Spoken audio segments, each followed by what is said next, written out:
say, what do you want to do tonight? The same thing we do every night, Pinky. Try to take over the world.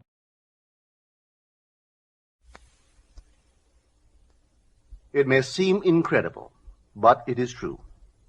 The world in which we live is a world of imagination. In fact, life itself is an activity of imagining.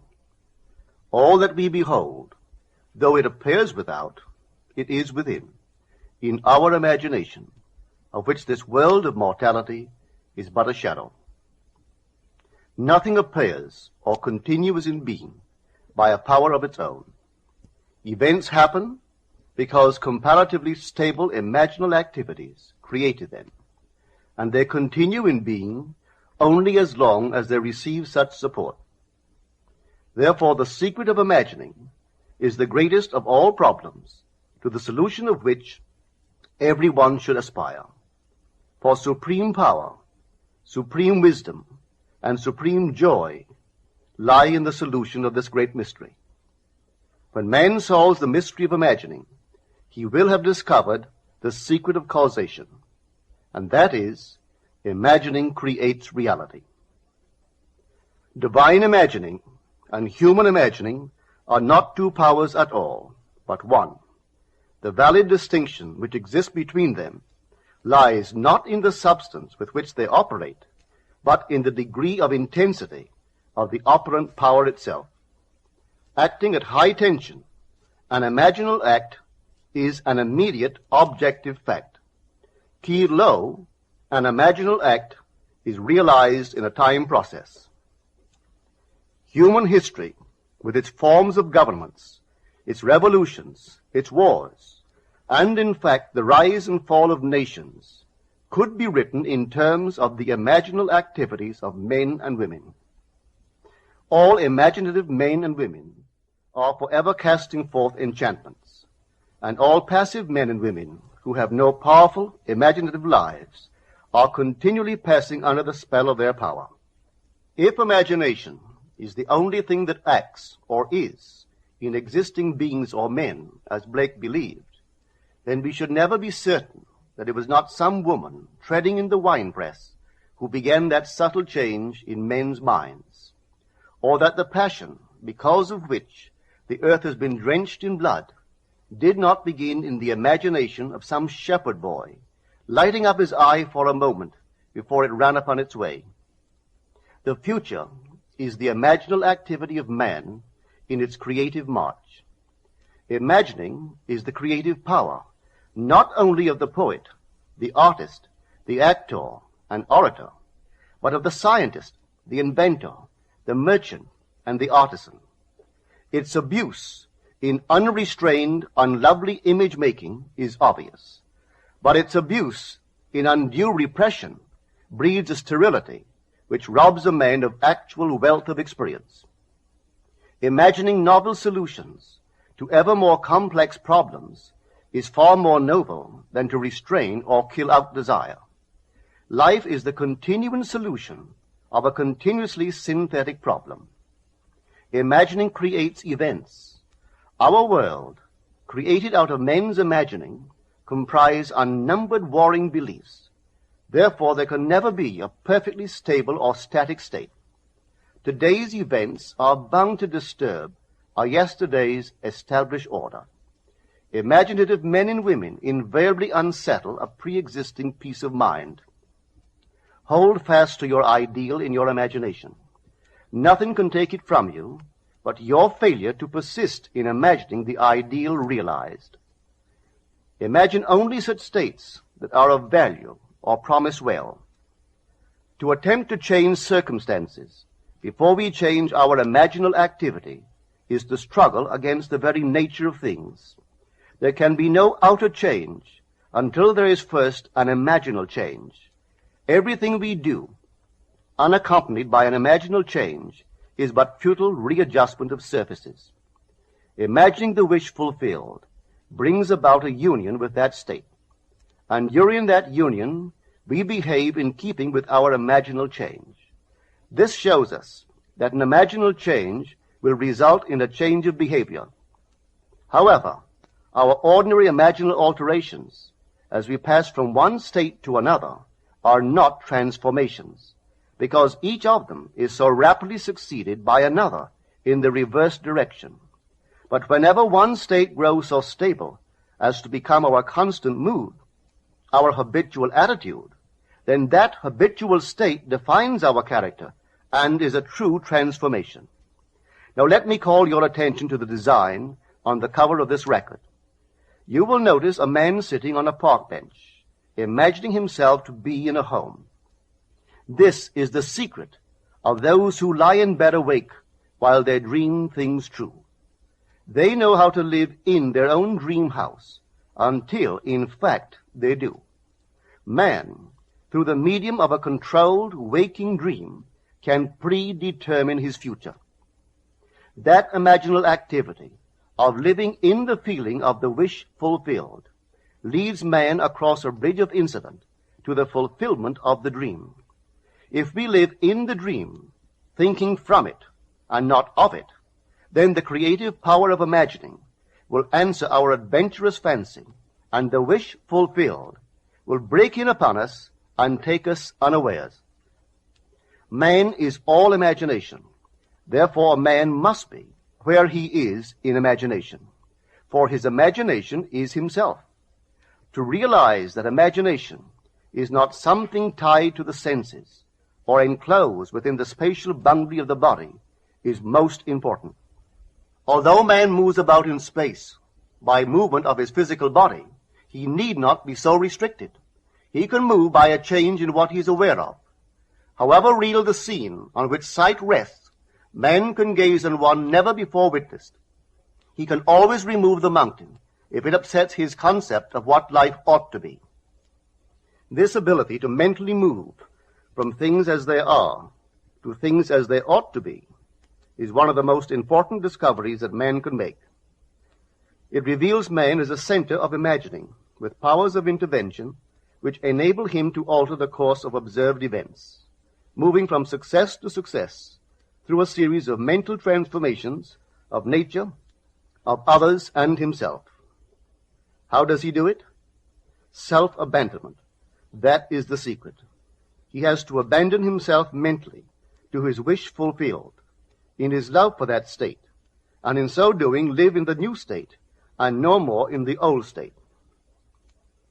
Now we can't commit ourselves to what we do not love, so the secret of self-commission is faith plus love. Faith is believing what is incredible. We commit ourselves to the feeling of the wish fulfilled, in faith that this act of self-commission will become a reality, and it will, because imagining creates reality. Imagination is both conservative and transformative. It is conservative when it builds its world from images supplied by memory and the evidence of the senses. It is creatively transformative when it imagines things as they ought to be, building its world out of the generous dreams of fancy. In the procession of images, the ones that take precedence naturally are those of the senses. Nevertheless, a present sense impression is only an image. It does not differ in nature from a memory image or the image of a wish. What makes a present sense impression so objectively real is the individual's imagination functioning in it and thinking from it, whereas in a memory image or a wish, the individual's imagination is not functioning in it and thinking from it, but is functioning out of it and thinking of it. If the individual would enter into the image in his imagination, as the design on the cover of this record suggests, then would he know what it is to be creatively transformative. Then would he realize his wish, and then he would be happy. Every image can be embodied, but unless man himself enters the image and thinks from it, it is incapable of birth. Therefore it is the height of folly to expect the wish to be realized by the mere passage of time. That which requires imaginative occupancy to produce its effect obviously cannot be effected without such occupancy. We cannot be in one image and not suffer the consequences of not being in another. Imagination is spiritual sensation, enter the image of the wish-fulfilled.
Fulfilled, then give it sensory vividness and tones of reality by mentally acting as you would act were it a physical fact. Now this is what I mean by spiritual sensation. Imagine that you are holding a rose in your hand. Smell it. Do you detect the odor of roses? Well, if the rose is not here, why is its fragrance in the air? Through spiritual sensation, that is, through imaginal sight, sound, scent, taste, and touch, man can give to the image sensory vividness. If he does, all things will conspire to aid his harvesting. And on reflection, he will see how subtle were the threads that led to his goal.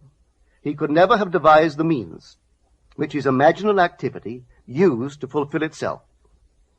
If man longs to escape from his present sense fixation, to transform his present life into a dream of what might well be, he has but to imagine that he is already what he wants to be, and then feel the way he would expect to feel under such circumstances. Let him, like the make-believe of a child who is remaking the world after its own heart, create his world out of pure dreams of fancy. Let him mentally enter into his dream. Let him mentally do what he would actually do were it physically true. He will discover that dreams are realized not by the rich, but by the imaginative. Nothing stands between man and the fulfillment of his dreams but facts, and facts are the creations of imagining. If man changes his imagining, he will change the facts. Man and his past are one continuous structure. This structure contains all of the facts which have been conserved and still operate below the threshold of his surface mind. For him, it is merely history. For him, it seems unalterable, a dead and permanently fixed past. But for itself, it is living. It is part of the living age. We cannot leave behind us the mistakes of our past, for nothing disappears. Everything that has been is still in existence. The past still exists, and it gives and still gives its results. Man must go back in memory, seek for and destroy the causes of evil, however far back they lie. This going into the past and replaying a scene of the past in imagination as it ought to have been played the first time, I call revision. And revision results in repeal. Changing our lives means changing the past. The causes of the present evil are the unrevised scenes of the past. The past and the present form the whole structure of man. It is carrying all of its contents with it. Any alteration of content will result in an alteration in the present and future. Live nobly, so that mind can store a past well worthy of recall. Should you fail to do so, remember, the first act of correction or cure is always revise. If the past is recreated into the present, so will the revised past be recreated into the present.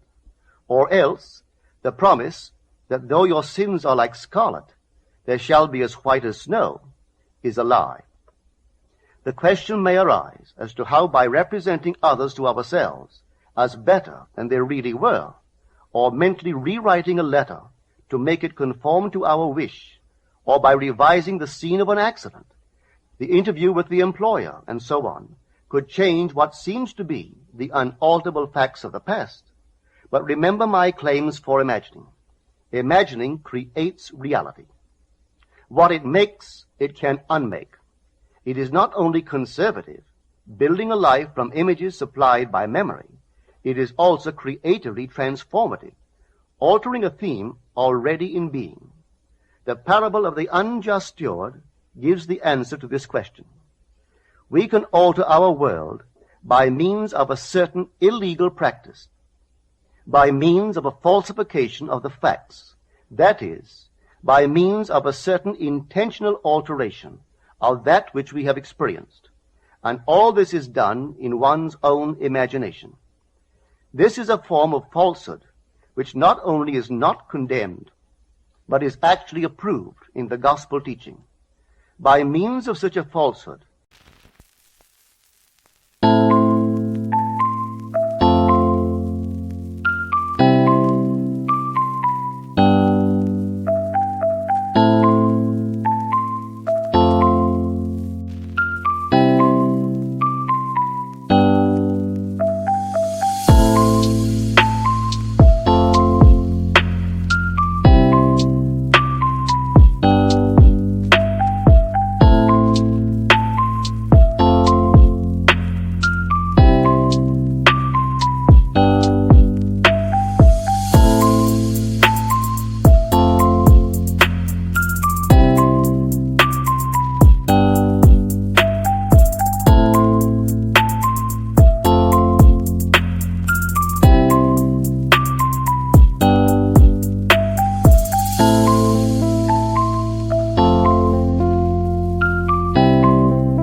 a man destroys the causes of evil and acquires friends, and on the strength of this revision proves, judging by the high praise the unjust steward received from his master, that he is deserving of confidence. Because imagining creates reality, we can carry revision to the extreme and revise a scene that would be otherwise unforgivable. We learn to distinguish between man, who is all imagination, from those states into which he may enter. An unjust steward, looking at another's distress, will represent the other to himself as he ought to be seen. Were he himself in need, he would, like the man on the cover of this record, enter his dream house in his imagination and imagine what he would see and how things would seem and how people would act after these things should be. Then in this state he would fall asleep, feeling the way he would expect to feel under such circumstances. Would that all the Lord's people were unjust stewards, mentally falsifying the facts of life to deliver individuals forevermore. For the imaginal change goes forward until at length the altered pattern is realized on the heights of attainment. Our future is our imaginal activity in its creative march. Imagine better than the best you know.